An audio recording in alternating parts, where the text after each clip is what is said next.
Why don't we bring on Sam Carchidi from the Inquirer to talk some hockey and Flyers? Jeff, maybe you can ask him if he knows what they'll be doing the seating for the games there. Sam, how you doing today, man? Good. How you doing? We cannot complain. Jeff is trying to figure out how they're going to fill the seats. I can complain. Jeff can always complain. So, Sam, before we get to hockey, I don't know if you heard the San Francisco Giants are going to allow fans to send in a photo that they're going to put on a cardboard cutout and plop it in a seat. My suggestion was that they put the face on an inflatable schmoo. Do you know what that is? An inflatable, what was it? I'm sorry. Schmoo. I'm so glad that he doesn't know what that is. Thank you, Sam. I'll plead ignorance. I'm sorry. All right. Is that like a big popsicle stick? Is that what you call it? It's like a bozo clown punching bag that Jeff thinks that people will know what it is, and I just don't have any clue. I had to Google it and didn't know. Sam, you let me down. So instead, let's talk about the NHL. I assume the NHL is not going to do that. So let's move on to the Flyers. The big, promising, happy story that's come out so far about the Flyers is seeing Oscar Lindblom back on the ice. Tell us a little bit about that.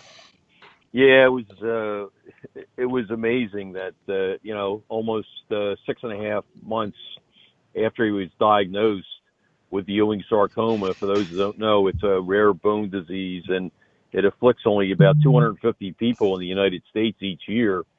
And unfortunately, he was one of them. And no one really knows what the future holds, but I'll tell you what, earlier this week, it was the future looked good again for him because he came back a lot earlier than any of us expected, and I think a lot of doctors expected. And, he was skating with the Flyers at the skate zone in Voorhees where they're having small group workouts, so he was taking shots on goal, and I'm sure a lot of your listeners saw that because it was we tweeted it out, and Zach Hill, the Flyers, took some video and sent it out. And it was actually they actually led off ESPN Sports Center highlighted him and said it was the feel-good story of the day. And, he's still undergoing chemotherapy. He's almost done, but he will not play this year in the tournament if the tournament is held.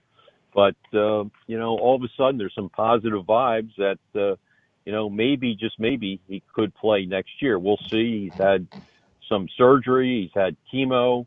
And as I said, his treatments are almost done. And I'll tell you, it just makes your eyes water. Just for those that don't know him and or maybe haven't seen him do interviews, he's just a genuine kid. He's 23 years old and very humble and sincere, and you really root for him.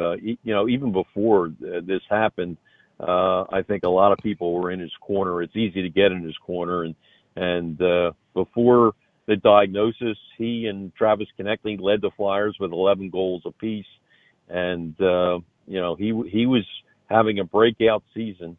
And it's just a shame that he was stricken with the bone cancer, but he's making great strides, and the Flyers are cautiously optimistic that he's on his way to recovery, and hopefully will be back with the team for next year's training camp.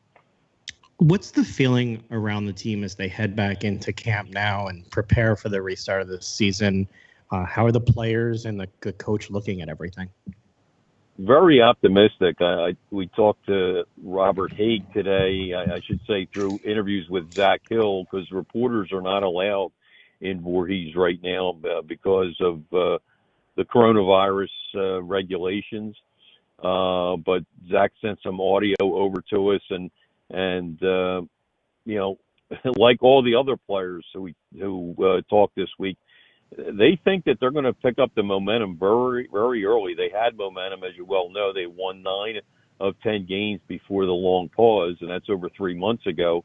But, they feel that, that left an impression with them. They just have a bounce to their step, and they know what they can do, and they're very confident what they can do.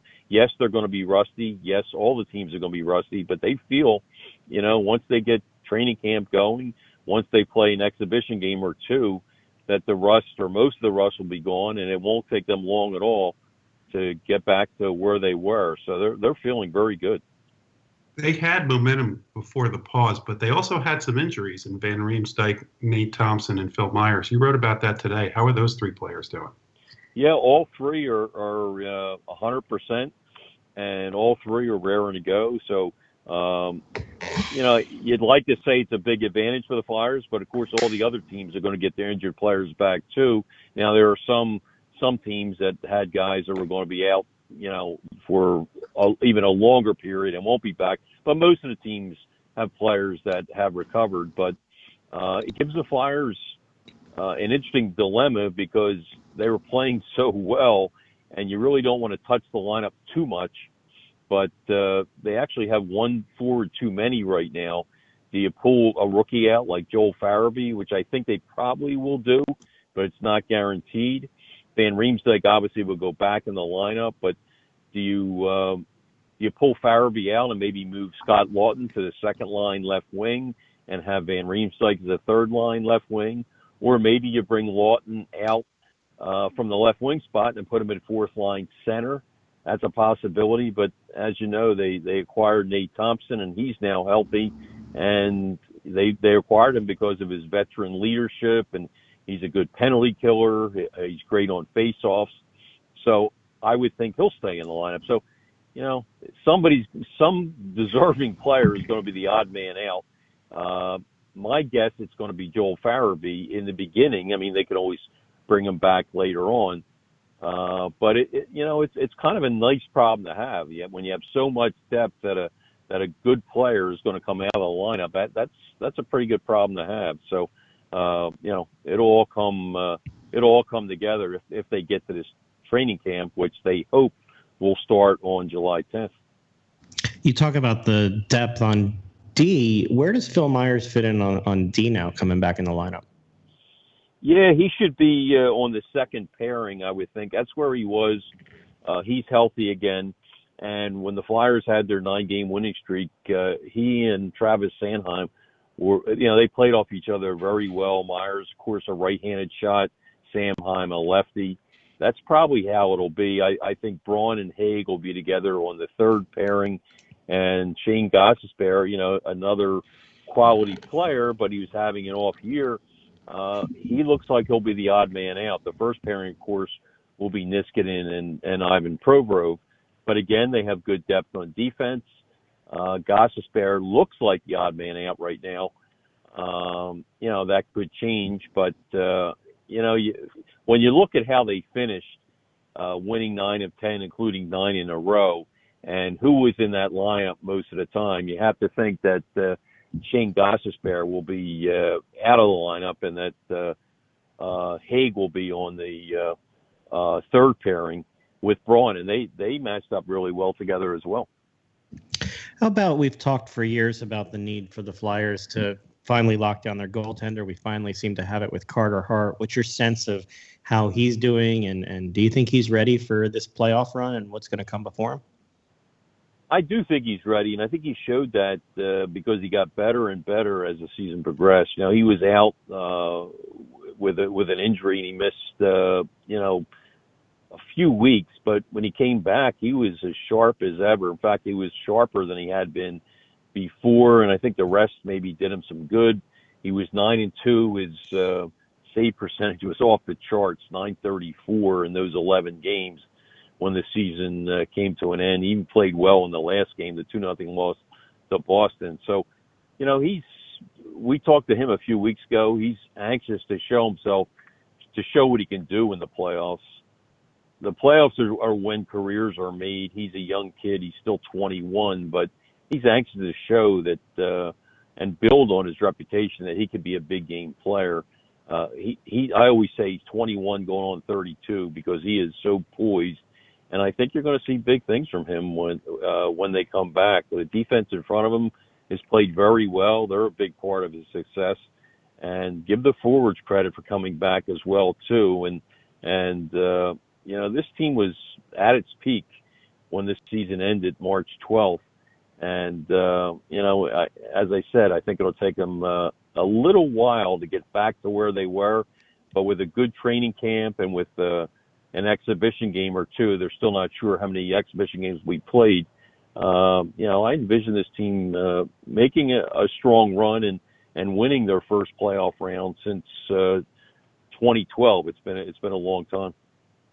The one name that we don't hear so far is Nolan Patrick. How is he doing, and can we expect to see him back on the ice?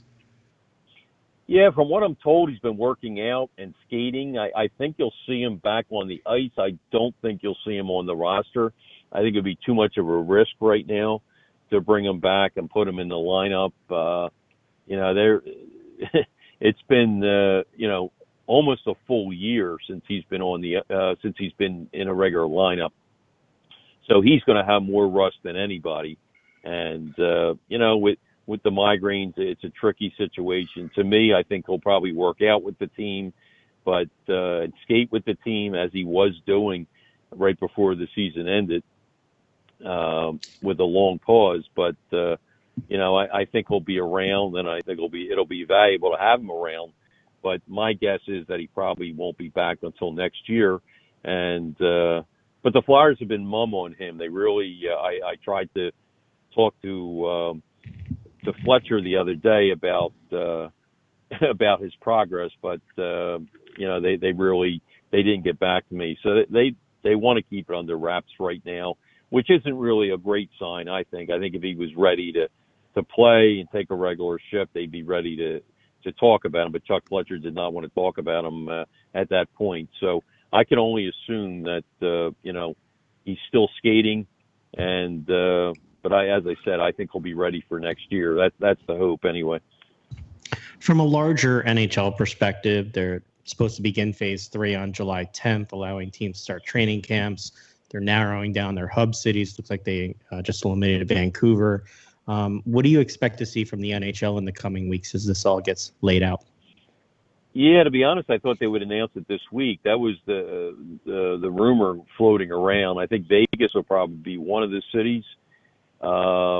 If I had to guess, you would think that Toronto's a possibility, or maybe Pittsburgh. I think they would like to share, have one Canadian and one U.S. city, but nothing is definite. And of course, the virus is really going to decide because, as you guys know, this pandemic is far from over, and there are no guarantees that the season will restart, and the training camps as well. So, let's hope. I think if they can get